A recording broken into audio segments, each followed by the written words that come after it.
Hello and welcome to Newsmax TV. With us now is President of the NRA, David Keene. Thanks so much for talking with us today. Pleasure. Well, first I want to talk to you about the NRA's focus for the upcoming 2012 elections. What are you guys going to focus on, not just for the presidential race, but also nationwide? Well, you know, the NRA is unique among groups that are involved in the elections because we're not partisan. We've got not as many, but we've got a lot of Democrats as well as Republicans and independents who, when they feel their Second Amendment rights are at risk, are willing to vote on the basis of that issue. That's what gives the NRA its influence nationally. The high point in terms of public acknowledgement of the NRA's ability to influence elections, I guess, came right after the 2000 election, when then President Clinton suggested that Al Gore lost the White House because NRA members cost him the electoral votes of 5 states, and that pretty much tracked with our assessment of what went on that year, because in a lot of states that are crucial states, gun owners, Second Amendment supporters, NRA members can make a difference of 2, 3, 4 points. And as your viewers know, in this country these days, in crucial states, that's the difference between winning and losing, or in Al Gore's case, the difference between being president or a cable billionaire. So we can do that. We intend to do that again if we can, and expand it, because we think we've identified upwards of 25 million American gun owners who are not registered. Now, we feel that if they were registered, they would vote in the same way that gun owners who are registered would vote, and that's to vote for the Second Amendment when they have an opportunity to do that. So the first thing we're going to do, particularly in targeted battleground states, is we're going to go out this year and we're going to register those people, and then we're going to deliver them to the polls. The second thing we're going to do, and we're beginning now, is to let our members and people who believe in the Second Amendment know just what's at stake. It was a year ago that Wayne LaPierre at our annual meeting in Pittsburgh announced that one of the things that our principal goal going into 2012 was, first of all, to replace the incumbent in the White House because of the threat he poses if he's reelected and has another 4 years, the threat he poses to the Second Amendment, which we think is the most significant threat that we've faced in our lifetimes. Because if he's reelected, just to name the most important thing he could do, he will get 1, 2, or maybe 3 Supreme Court appointments. And if he gets those and appoints the kind of people he's already appointed to the Supreme Court, the Second Amendment could be rewritten in the flash of an eye. So this is an important election. Secondly, we look at the Senate, because if he's reelected, one of the things he's going to do is appoint these justices. Just as importantly, he has signaled, his administration has signaled to the United Nations that they are friendly to the idea of an international treaty that would in fact impact Second Amendment rights in this country and could be as serious a restriction on private gun ownership as anything else that we're doing. So if that kind of a treaty is passed, we need a United States Senate that'll reject it. Let's talk about one specific example of the Senate races. Sure. You guys have gotten involved in the Richard Luger, Richard Murdoch race in Indiana. Why do you think it's time that Richard Luger needs to leave the Senate? Richard Luger, and let me preface that by saying we do not judge candidates based on party. We judge candidates based on their Second Amendment record. Based on his Second Amendment record, Richard Luger has over the years been the single worst Republican senator in the United States Senate. He's an F-rated senator. We, based on that, are supporting his primary opponent. And we think that his primary opponent has a decent chance of winning that. If that happens, we could be trading an F-rated senator for an A-rated senator. And that's something that's always in our interest, whether it happens in a general election or a primary. The odds are, regardless of who wins this primary, is going to stand a better than even chance of winning the election in the Senate in the fall. So in the Indiana context, this is a race where the NRA and gun owners have a lot to gain, and we're out there fighting to make sure we do. Let's talk about this GOP primary, presidential primary as well. Are you confident and comfortable that Mitt Romney, the person who has pulled ahead of the pack now, is the best person out of that group of candidates to uphold the Second Amendment and uphold individual freedoms? Well, we were, as this race developed, we didn't endorse any of the candidates. And the reason we didn't is, again, going back to our rationale and getting involved in politics in the first place, is we're here to advance Second Amendment interests. All of the candidates, all of the major candidates, were candidates who were acceptable to us and were Second Amendment supporters. So we decided, based on our rules, to stand back and let the electorate decide who would be the most effective general election candidate to achieve the goal that we wanted in the fall. And that appears now to be former Governor Romney. I have to tell you this. Governor Romney, when he was in Massachusetts, and I've talked to our people who worked with him up there, and we, as you know, we have lobbyists and operations in almost every state. The fellow that handled Massachusetts had about 5 or 6 other states, and he said that the Romney administration was the easiest administration from a gun rights perspective he ever had to deal with, that they tried to do everything they could for us. As he said, you know, what he could do for us was relatively limited because it was Massachusetts and he only had about 28% of the legislature.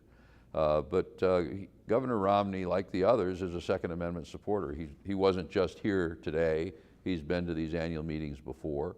And I think his speech today reiterated his commitment and his understanding of where the threat comes from. And so I think that our people are going to be quite comfortable with him, and we would have been comfortable with any of them as compared to Barack Obama. But I think that Mitt Romney is going to be fine as far as gun owners is concerned. Is there a vice presidential pick that you would feel or most comfortable with to join Romney, if we have to say if he is the nominee, Yeah, that's a more general question, because I've been involved in these kinds of things for a few decades, and it's really difficult standing on the outside to predict who is A, needed, or B, who a candidate's going to pick. A vice presidential candidate is usually picked to solve a problem that the general election candidate has. If he doesn't think he has a problem, then he says, who can I pick that might deliver something? That used to be somebody from a state who could deliver the state. That's a problematic kind of thing to calculate today. Or it might be somebody who the candidate feels isn't going to get him into trouble. That would be, the prime example of that was probably the Clinton-Gore ticket, because Gore had run for president before. Therefore, they knew that while he might not hit home runs, at least he wasn't going to strike out and he wasn't going to make a big mistake. But it was not an offensive choice, because all it did was strengthen the same strengths that Clinton had. I don't know, I don't have any idea who Romney's going to pick. Most of the people that he would consider would be people that are very friendly to the National Rifle Association and to the Second Amendment. Marco Rubio's been mentioned. Rob Portman in Ohio has been mentioned. These are people that are great friends of the NRA. The only name that's been mentioned that I find problematic would be Chris Christie of New Jersey, who in many ways is an attractive governor and has done some great work on fiscal matters, but is not gun-friendly, if you will, does not have good relations with gun owners and Second Amendment supporters, either nationally or in New Jersey. So that would be the only flag that I would raise. I'm sure there are others, but not ones that have been mentioned. Let's shift focus a little bit and talk about this ongoing George Zimmerman, Trayvon Martin case. What do you say to the people out there who try to drag the NRA into this and claim that they're somehow responsible, the organization? Yeah, I've been asked about this half a dozen times, and my answer begins, I've watched television like everybody else has. I've read the newspapers. And there must be 100 people who weren't there who think they know what happened. I wasn't there, and I don't think I know what happened. I do know that when something like this happens, people start picking sides and saying, well, this proves this or that proves that. Mayor Bloomberg sees it as an opportunity to go after the stand your ground laws. And yet, when I read all of these things, it doesn't look like it has anything to do with the stand your ground laws. So this is just an opportunity on the part of, in this case, of the Bloomberg operation to exploit a public issue and some public discomfort to try and get their political goals and their legislative agenda through. I don't think that's going to work. I think that, and let me just talk about our policy toward this. Not only do we not know what happened in this case, but when you get individuals involved in either a crime or whatever, the best way to find out what happened is to either have a trial or an investigation. And we're not in the business of investigating or having trials. That's what we have a criminal justice system for. I don't know whether this guy's innocent or guilty. I do know that in this country what you're supposed to get is a fair trial before an impartial jury, and then we'll find out what happened, or at least we'll find out what the jury thinks happened. But at this point, we're not commenting on it. Well, given that we can assume that everything will come out in that investigation, do you think that this is something that a gun owner should be watching carefully so that they can better understand their legal rights? Well, gun owners, the reason we have the two things that are very related are the Castle Doctrine and the Stand Your Ground laws. Let's take the Castle Doctrine in the first instance. The reason we have those is so that you know what your rights are. For those of your viewers who are not familiar with these, the Castle Doctrine clarifies a homeowner's right to protect himself, his family, and his property against an invader. Under the common law, let's say if I break into your house and I'm armed with a baseball bat or a gun or whatever, and your back door is open, you may find a jury said you should not have done anything but run. You have what they call a duty to retreat. And the problem with all of that is that juries sometimes find that you should have, they sometimes find that you shouldn't have, that you had every right to do what you wanted to do, that you should have opposed force with force and all of that. Well, if you're a homeowner and that happens, you do not have time to read a legal treatise to find out what it is you need to do to protect your family. So the Castle Doctrine clarifies what that is. It says that if a hostile person, armed person, threatens you and your family, comes into your home, you have a right to use deadly force to protect your family and your property. That's the Castle Doctrine. Now, in some states, that includes your front yard.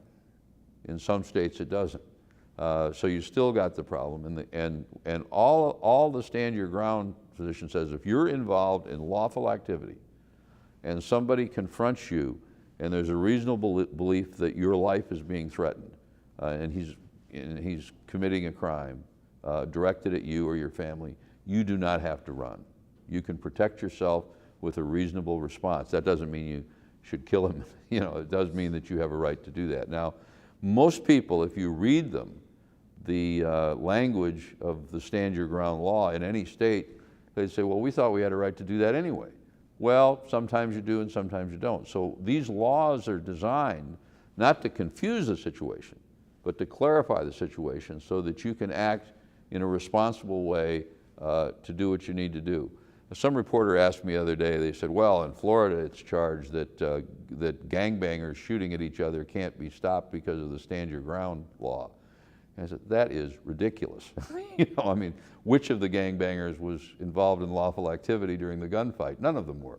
So it's a kind of thing that a gun owner, a Second Amendment supporter, always has to be cognizant of the threats that he faces in terms of his rights. And I suspect that when Mayor Bloomberg and his people decided to use this as an attempt to restrict gun owners' rights, if he got this, he wouldn't stop that. I mean, he wants to register, confiscate, get rid of firearms everywhere. So let's not fool ourselves. This is not something that is a reasonable fellow he decided was outlandish. What it was something that he thought and is something he thinks he can exploit for political gain and policy gain. Now, he's got a right to do that.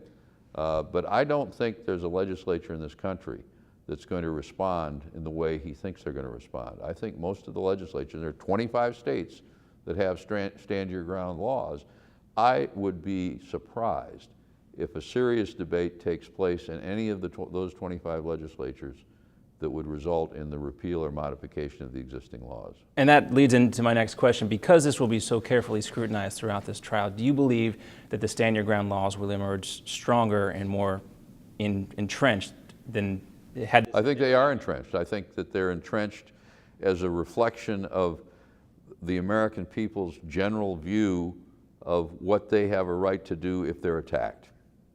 And frankly, in a state that doesn't have a Stand Your Ground law, if you're walking down the street and you're attacked and you respond forcibly, in most cases you wouldn't be charged anyway. And all this does is clarify that. So I don't think that that is something that's going to cause any great damage, either to the NRA or to the effort to make sure that citizens have a knowledge of and the right to protect themselves when they need to. All right, very good. David Keene, President of the NRA, thanks so much for talking to us. My pleasure, thank you.